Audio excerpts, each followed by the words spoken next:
SIR সংক্রান্ত গুরুত্বপূর্ণ খবর উঠে এসেছে আজকের মিডিয়ায়। কি লেখা হয়েছে, কি খবর উঠে এলো, সবটা জানাবো। আমি শ্রীবাস পাল, এখন সকাল চ্যানেলে সবাইকে স্বাগত। দেখুন, অন স্ক্রিনে এই খবরটি উঠে এসেছে। 14,000 বুথ বাড়ছে রাজ্যে। আগামী শুক্রবার সর্বদল বৈঠক সিও দপ্তরে। এসআইআর এর প্রস্তুতি নিয়ে রিপোর্ট চাইল দিল্লি। তাহলে দেখলেন এসআইআর এর প্রস্তুতি কতটা, সেই সম্পর্কে রিপোর্ট চেয়েছে দিল্লি। তাই আগামী 29শে আগস্ট শুক্রবার বিকেল 3:30 সিইও দপ্তর অর্থাৎ মুখ্য নির্বাচনী আধিকারিকের দপ্তরে সর্বদলীয় মিটিং ডাকা হলো। এসআইআর নিয়ে ওই বৈঠক ডাকা হলো। যে বুথে 1200-র বেশি ভোট আছে তা ভেঙে তৈরি হবে নতুন বুথ।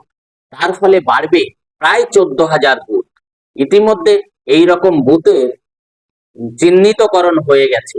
সর্বদল মিটিংয়ে সে বিষয়ে আলোচনা হবে এবং আসন্ন এসআইআর নিয়ে মতামত শোনা হবে।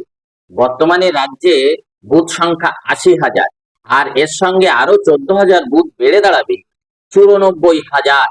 অন্যদিকে এই বিশেষ নিবিড় সমীক্ষা বা এসআইআর এর প্রস্তুতি জানতে বিহার বাদে বাকি সিওদের চিঠি দিল জাতীয় নির্বাচন কমিশনার। তাহলে এসআইআর সংক্রান্ত প্রস্তুতি কতটা হয়েছে, কতটা সম্পূর্ণ করা হয়েছে, সেইটা জানতে চেয়েছে জাতীয় নির্বাচন কমিশন। চিঠি এসেছে পশ্চিমবঙ্গের সিও দপ্তরেও। মিটিংয়ে সে বিষয় নিয়ে আলোচনা হবে বলে ধারণা।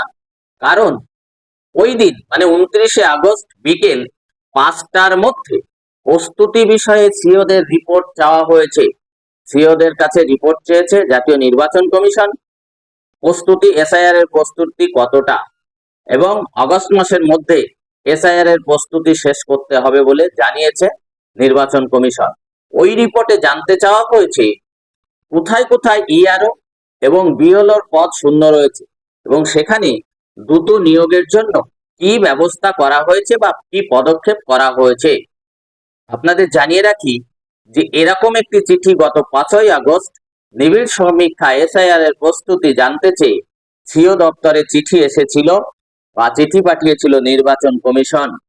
তবে 14,000 বুথ যে বৃদ্ধি এখনকার মতো বা এখনকার রিপোর্ট, এক আধিকারিকের কথায় এসআইআর সম্পূর্ণ হয়ে গেলে এই বুথটা অনেকটা কমে যাবে।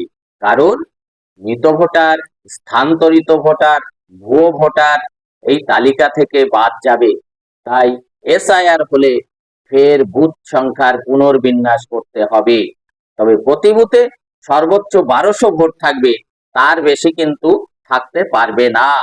তবে আপাতত 94,000 বুথের জন্যই বিএলও নিয়োগ করতে হবে নির্বাচন কমিশনকে, এবং তারাই এই এসআইআর এর প্রক্রিয়া করবেন বুথ স্তরে। তাহলে এসআইআর সংক্রান্ত এই খবরটি ছিল। আপাতত আপনাদের এটাই জানালাম। অবশ্যই যদি ভালো লাগে তাহলে লাইক করবেন, শেয়ার করবেন, অন্যকে জানার সুযোগ করে দেবেন।